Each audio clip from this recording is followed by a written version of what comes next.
Hi, I'm Meg Johnson and welcome to today's video, Scripture of the Week, where we find cool scriptures that edify and enhance our lives. If you like this video, go ahead and share it. We're going to be talking today about Mosiah, actually about his dad, King Benjamin, but it's in the book of Mosiah in the Book of Mormon, chapter 2, verse 8. And just to give you a little bit of a background, King Benjamin is passing the crown to his son Mosiah, but he just wants to address the people one final time. So he invites all of the people to come and listen to him speak. And they've built a big tower so that King Benjamin can speak from the top of the tower, because they don't have microphones or sound systems or amplifiers or even things like that. Like King Benjamin is just speaking from the top of this tower. And everyone's come, all the people in the land have come, and they've brought, their tents and kind of cool right here in verse 6, that's not our scripture, but in verse 6 it says, every man having his tent with the door thereof toward the temple, which is where King Benjamin is speaking from. So there's a lesson right there. So everyone has come with their families and their sons and their daughters and their sons' sons and their daughters' like the whole extended family has come. And they're listening to King Benjamin give his final address. But in verse 8, this is our scripture of the week, and it goes like this. And it came to pass that he began to speak to his people from the tower. So King Benjamin started, his address, and they could not all hear his words because of the greatness of the multitude. So not everyone could hear him, even though they'd made that long trek. They'd left their farms, they'd left their animals, they'd left their homes, and they brought their tents and their entire families to come and hear King Benjamin, but they couldn't hear King Benjamin speak because of how many people were there. I mean, there's just too many.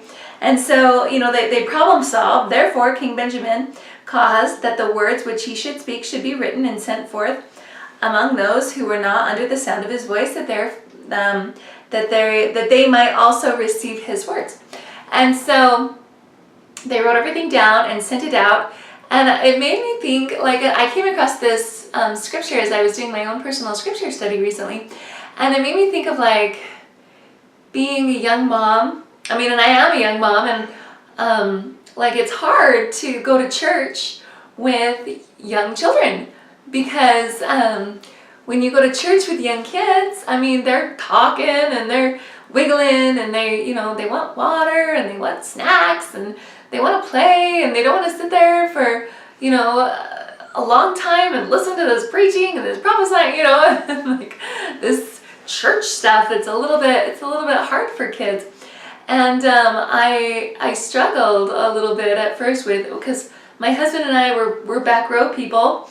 And so we were back, on the metal chairs, kind of in the back of the chapel. And when we had our daughter, she would be running around, and when she was a little younger, and she'd be going nuts, and we couldn't keep her contained. We couldn't keep her on the little metal chairs. And my mother-in-law suggested going up to the pews. So even going up, closer and closer with your little baby, who's a total distraction, making it hard for other people to even hear. But as we did that, she settled down, and she actually does really good. So we sit pretty close to the front now, which is not something my husband and I are used to doing, but we do it because our daughter does a little bit better up closer. But I know quite a few moms personally who choose not to attend church with young children, and I'm not making this video as a judgment on them. It's their thing, but it's hard. I know that it's hard to go to church when you can't hear. You've got these little babies and these little children that want your attention all the time, and you can't even hear the messages. And not only can you not hear the messages that are being spoken through the microphone, even though they're being spoken through a microphone, it's not like someone's standing on a tower just telling it, you can't even hear, you can't even take the time to process the spirituality that's supposed to be happening. And so a lot of young moms choose not to go to church and take their kids to church, not only because they can't hear and listen to the messages, but they're being distracting and other people can't hear and listen to the messages either. And so they just don't go.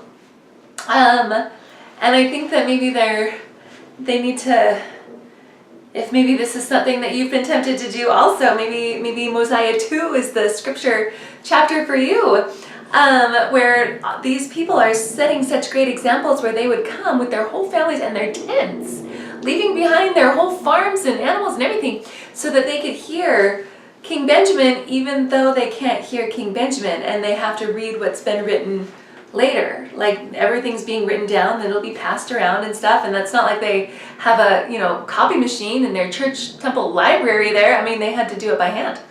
And I think also this has a lot of application for General Conference. A lot of people don't want to watch General Conference with their home tents, facing the temple as we listen to General Conference, because we know that it's going to be, that's a big chunk of time. General Conference is like 2 hours in the morning, 2 hours in the afternoon, another 2 hours that night, 2 hours the next day, 2 hours in the afternoon. Like, it's a big darn chunk of time.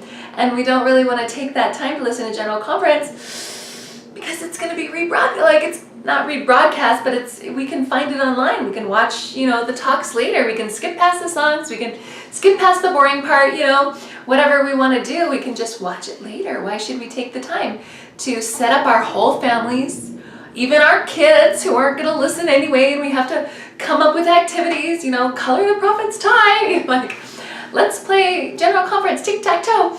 It's hard.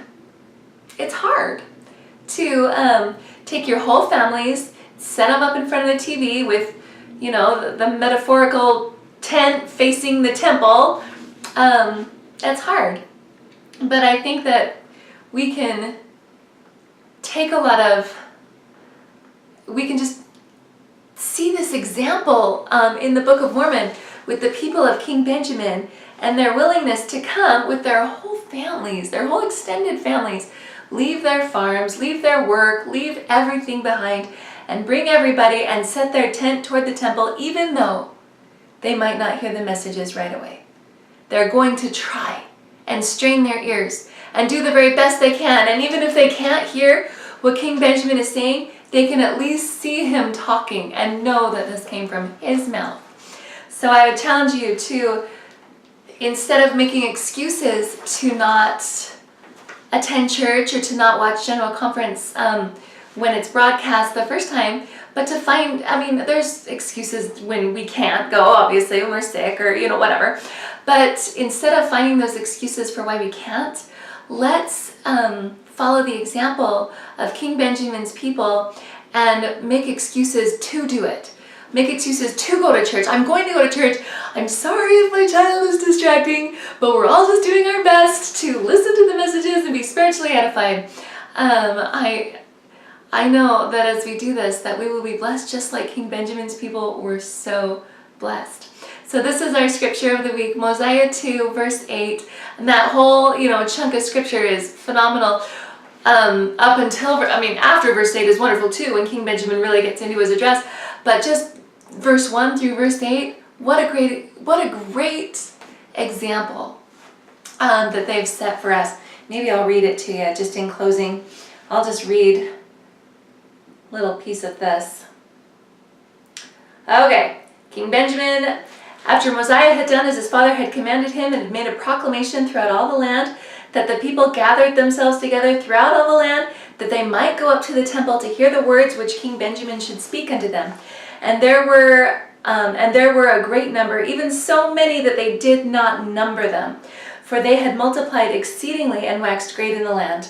And they also took the firstlings of their flocks, that they might offer sacrifice and burnt offerings according to the law of Moses, which they kept at that time, until the Savior came, and also that they might give thanks to the Lord their God, who had brought them out of the land of Jerusalem, and who had delivered them out of the hands of their enemies, and had appointed just men to be their teachers, and also a just man to be their king, who had established peace in the land of Zarahemla, and who had taught them to keep the commandments of God, that they might rejoice and be filled with love towards God and all men. And it came to pass that when they came up to the temple, they pitched their tents round about, every man according to his family, consisting of his wife, his sons, his daughters, their daughters, from the eldest down to the youngest, every family being separate from another, kind of like everyone sitting on a different pew, except they're all in different tents. And they pitched their tents round about the temple, and every man having his tent with the door thereof toward the temple, that thereby they might remain in their tents to hear the words which King Benjamin should speak unto them. For the multitude being so great that King Benjamin could not teach them all within the walls of the temple, therefore he caused a tower to be erected, that thereby his people might hear the words which he should speak unto them. And it came to pass that he began to speak unto his people from the tower, and they could not all hear his words because of the greatness of the multitude. Therefore he caused that the words which he spake should be written and sent forth among those who were not under the sound of his voice, that they might also receive his words. So there you go. There's that big chunk of scripture that will be such a great example, for you and for me and for everybody. That is such a great example of how we should treat the sacred messages that we receive from the Lord through his prophets. That we should go and take every opportunity to listen to those at church, in general conference, wherever we can. And so that is why that's our scripture of the week. Thank you so much for watching. Again, I'm Meg Johnson, and come and visit me on my website, megjohnsonspeaks.com. Follow me on Facebook or Instagram. Click around. There's more videos that you can watch. Subscribe to this channel if you're not already. Anyway, thanks again. We'll see you next time.